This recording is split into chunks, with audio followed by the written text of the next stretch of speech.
20 വർഷം വീഡിയോ ഇന്നലെ സാമൂഹ്യ മാധ്യമങ്ങളിൽ വൈറലായിട്ടുണ്ട്. 20 വർഷം 16 വർഷത്തിന് ശേഷം കോടതി കണ്ടുപിടിച്ചു ഇത് വ്യാജ പരാതിയാണെ വെളിവിട്ടു. അയാൾ വീട്ടിൽ വന്നപ്പോൾ അച്ഛൻ മരിച്ചു, അമ്മ മരിച്ചു, സഹോദരനില്ല, വീട് തകർന്നു കിടക്കുകയാണ്. നിങ്ങൾ എല്ലാ പരാതി ഒരു പക്ഷേ കണ്ടു കാണും. 20 വർഷം. ഇതാണ് ഇവിടുത്തെ വ്യവസ്ഥിതി.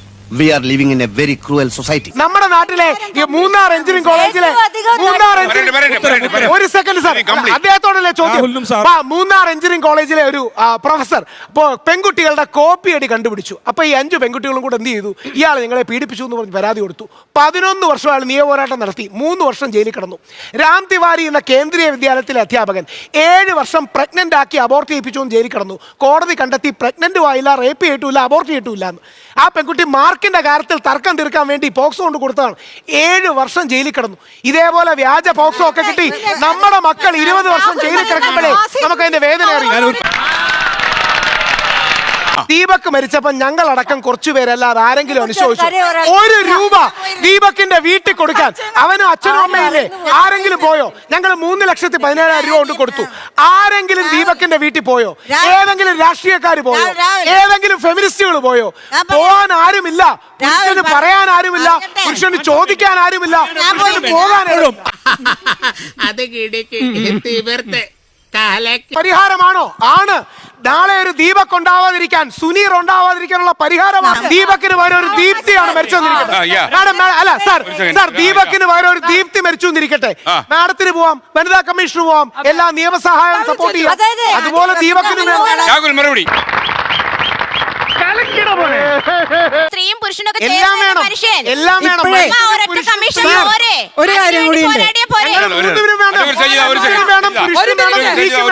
വനിതാ കമ്മീഷൻ ഇത്ര നാളും പോരാട്ടൊന്നും ഉണ്ടാക്കിയില്ലല്ലോ. ഇനി പുരുഷ കമ്മീഷൻ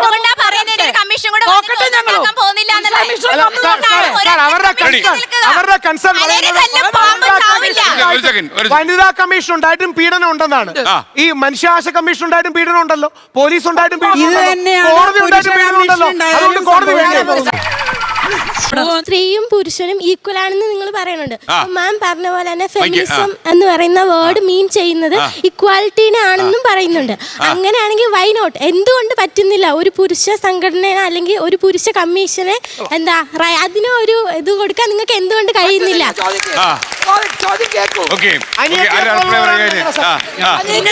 ആർഗ്യുമെന്റ് ചെയ്യാൻ വേണ്ടി നിങ്ങൾ കുറച്ച് കാര്യങ്ങൾ പറയുന്നു എന്നല്ലാതെ വാല്യുബിൾ ആയിട്ടുള്ള ഒരു പോയിന്റ് നിങ്ങൾക്ക് പറയാൻ കഴിയില്ല.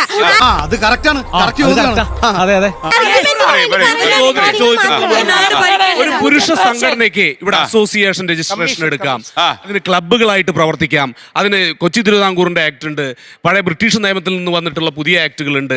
എല്ലാ പശ്ചാത്തലത്തിലും ക്ലബ്ബുകൾക്കും അസോസിയേഷൻസിനും പങ്കെടുക്കാം. മരിച്ച ദീപകിനെ പോലെയുള്ളവർക്ക് മാനസികമായിട്ട് കൂടുതൽ കരുത്തു പകരാനും നിയമസഹായം നൽകാനും രാഹുൽ ഈശ്വർ മുന്നോട്ട് വെച്ച കമ്മീഷൻ കമ്മീഷന്റെ പ്രശ്നം എന്താണെന്ന് വെച്ച് കഴിഞ്ഞാൽ നിങ്ങൾ വിചാരിക്കുന്ന പോലെ പറയട്ടെ, ഞാൻ ആ ചോദ്യത്തിനാണ് ഉത്തരം പറയട്ടെ. ഇവനൊക്കെ ഒരേ ഒരു സെൻസേ ഉള്ളൂ, കമ്മീഷൻ വളരെ ക്ലിയർ ആണ്. നിങ്ങൾക്ക് ഇത് കേൾക്കുന്ന ലാർജർ പബ്ലിക്കിനെ, പുരുഷന്മാർക്ക് തങ്ങളുടെ മക്കളുടെ ലീഗൽ കസ്റ്റഡി കിട്ടാത്ത പുരുഷന്മാർക്ക് തോന്നുകയാണ് രാഹുൽ ഈശ്വറിന്റെ അടുത്തേക്ക് ഓടിച്ചെന്നാൽ, ഞാൻ അവസാനിപ്പിക്കട്ടെ, കുട്ടിക്കുള്ള ഉത്തരം കൊടുക്കുകയാണ്. മകളെ, അവർക്ക് തെറ്റിദ്ധാരണ കൊടുക്കുന്നു. തന്റെ കുട്ടിയുടെ കസ്റ്റഡിയുമായി ബന്ധപ്പെട്ട് നേരത്തെ മാഡം അവർ അഡ്വക്കേറ്റ് കൂടിയാണ്, അവർ പറഞ്ഞു കുട്ടിയുടെ കസ്റ്റഡിക്ക് പോകേണ്ടത് ഗാർഡിയൻ ഒ പി ഫയൽ ചെയ്ത് കുടുംബ കോടതിയിലേക്കാണ്.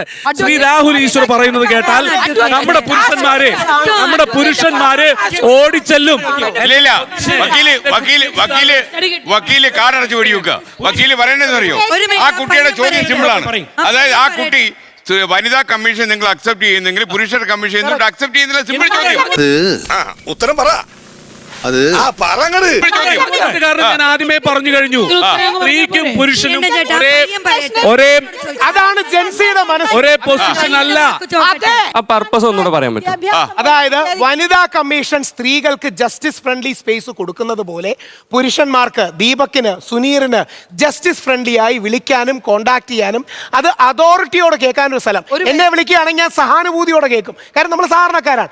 അതോറിറ്റിയോടെ കേൾക്കാനുള്ള സ്ഥലം അതൊരു സംഘടനയെ പോയാൽ കിട്ടില്ല. പറഞ്ഞിട്ടില്ല. ഇപ്പൊ ഒരു സ്ത്രീ സംഘടനയിലല്ലോ വനിതാ കമ്മീഷൻ. കമ്മീഷൻ എന്ന് പറഞ്ഞാൽ അർദ്ധ ജുഡീഷ്യൽ ബോഡിയുടെ അധികാരത്തോടു കൂടി പുരുഷനും ആശ്രയിക്കാൻ പറ്റുന്ന ഒരു സ്ഥലം. ദീപക് വിളിച്ച് പറയാണ്, സാറേ ഞാൻ ഒരു തെറ്റും ചെയ്തില്ല, ഇന്നലെ ഷിംജിത വ്യാജ വീഡിയോ ആണ് എടുത്തത്, അവൾ കുറെ വീഡിയോ എടുക്കുന്നുണ്ട്, ഞാൻ അറിഞ്ഞുപോലുമില്ല, എനിക്ക് ഇനി മരിച്ചാൽ മതി, കാര്യം 27 ലക്ഷം പേര് കണ്ടു, എന്നെ രക്ഷിക്കണം എന്ന് പറയാനൊരു സ്ഥലം. 100% ഞാൻ യോജിക്കുന്നു. ഒരു സെക്കൻഡ്, ആ ചെറുപ്പക്കാരെന്ന് പറയും. ക്വസ്റ്റ്യൻ എന്താന്ന് വെച്ചാല് ഇപ്പോ ആള് പറഞ്ഞു ഈ പരിപാടി കൊണ്ട് ഉദ്ദേശിക്കുന്നത് മെൻസിന് സപ്പോർട്ട് കൊടുക്കുക എന്നുള്ളതാണ്. ഇതിന് വേണ്ടിയിട്ട് നമ്മുടെ ഗവൺമെന്റ് എന്താ ചെയ്യണം? എനിക്കറിയാമെന്ന് വിചാരിക്കട്ടെ, ഇവിടെ ട്രാൻസ്ജെൻഡർ സമൂഹങ്ങൾ കഴിഞ്ഞ കുറെ വർഷങ്ങളായിട്ട് ക്വസ്റ്റ്യൻ ആൻസർ ആണ് ഞാൻ ചോദിക്കുന്നത്. ഇന്ന് നിനക്കറിയാമോ ഞാൻ സുപ്രീം കോടതിയിൽ കഴിഞ്ഞ തവണ പോയപ്പോൾ അവിടെ കോമൺ വാഷ്റൂംസ് കൊടുക്കുന്ന കാലഘട്ടമാണ്. SKN ജെൻഡർ ഫ്രണ്ട്ലി ആയിട്ട് കോമൺ ടോയ്ലറ്റ് കൊടുക്കുക. നമുക്ക് ചിന്തിക്കാൻ പറ്റുമെന്ന് അറിയില്ല. സ്ത്രീയും പുരുഷനും ട്രാൻസ്ജെൻഡറും ഒക്കെ പോകുന്ന കോമൺ ടോയ്ലറ്റ് ഇവിടെ കൂടുതൽ ഡിവൈഡ് ചെയ്യാനാണ് രാഹുൽ ഈശ്വർ ശ്രമിക്കുന്നത്. മകനെ അതിനുള്ള ഉത്തരം അല്ലല്ല, ഇത് ഫാലസി അല്ല. ഇതിനുള്ള ഉത്തരം നാളെ ട്രാൻസ്ജെൻഡർ കമ്മ്യൂണിറ്റി ഇതിലെ അപകടം കേൾക്കണം. ട്രാൻസ്ജെൻഡർ കമ്മ്യൂണിറ്റിക്ക് മറ്റൊരു കമ്മീഷൻ. ഇവിടെ ലെസ്ബിയൻ ഓറിയന്റേഷൻ ഉള്ളവര്, അത് മറ്റൊന്ന് പുരുഷന്മാരിലെ തന്നെ ഗേ ഓറിയന്റേഷൻ പറയുന്ന പുരുഷന്മാരുടെ വിഷയങ്ങൾ കേൾക്കാൻ ഈ പുരുഷ കമ്മീഷന് പറ്റുമോ? അതിൽ മറ്റൊരു ഉത്തരവില്ലാത്തോണ്ട് അദ്ദേഹം അറിവുള്ള മനുഷ്യനാണ്, അതുകൊണ്ട് ഉത്തരവില്ലാത്തോണ്ട് if you cannot convince, confuse. ചർച്ചയുടെ തുടക്കം മുതൽ ഇതിന്റെ സംസാരം കേൾക്കുമ്പോൾ എനിക്ക് ഓർമ്മ വരുന്നത് ഫാദർ ഡൊമിനിക്കിനെയാണ്. ഇൻ ഗോസ്റ്റ് ഹൗസ് നാശത്തിലേക്കാണ് നിങ്ങളുടെ പോക്ക് എന്ന് പറഞ്ഞുകൊണ്ട് യാതൊരു ബേസും ഇല്ലാത്ത കുറെ കാര്യങ്ങൾ പറഞ്ഞുകൊണ്ടിരിക്കുകയാണ്.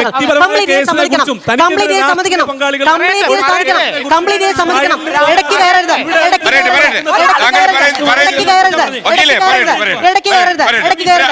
കയറരുത്. എങ്ങനെ ഒന്ന് തലയൂരും എന്റെ കൃഷ്ണ? കൃത്യമായിട്ടൊന്നും പറയാതിരിക്കാം, കിടന്ന് ഉരുളുക, അതേ രക്ഷയുള്ളൂ.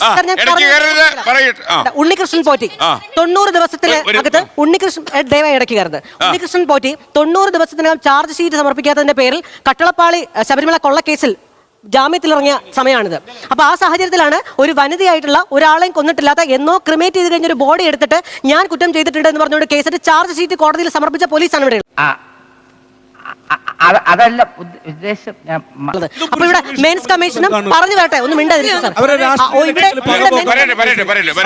ഇവിടെ മെൻസ് കമ്മീഷനും വനിതാ കമ്മീഷനും എന്ത് വന്നാലും ഒരു രാജ്യം അതിന്റെ പൗരനെ സിറ്റിസനെ ആ ചിൽഡ്രനായിട്ട് സ്വീകരിക്കാൻ തയ്യാറാകണം. അതല്ലാത്ത പക്ഷം ഒരു തരത്തിലുള്ള നീതിയും സ്ത്രീക്കോ പുരുഷനോ ഇവിടെ ലഭിക്കില്ല. ഇത്രയും ആക്രമണങ്ങൾ നേരിടുന്ന ഒരു വനിതയാണ് ഞാൻ. 1 2 3 4 ഇവിടെ എവിടെയാണ്? ഇവിടെ എനിക്ക് എന്തുകൊണ്ട് വനിതാ കമ്മീഷൻ വരാൻ തോന്നില്ല? എനിക്ക് എന്തുകൊണ്ട് വനിതാ കമ്മീഷൻ എന്തുകൊണ്ട് വരാൻ തോന്നില്ല?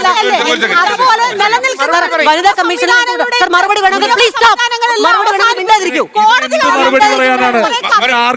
ഇവിടെ എനിക്ക് വനിതാ കമ്മീഷനിൽ പോകാൻ തോന്നിയിട്ടില്ല സാർ. വനിതാ കമ്മീഷനിൽ എന്തുകൊണ്ട് പോകാൻ തോന്നില്ല? ഈ അറ്റാക്ക് ചെയ്യുന്ന എത്രയും ഇടതുപക്ഷത്തിൻ്റെതാണ്.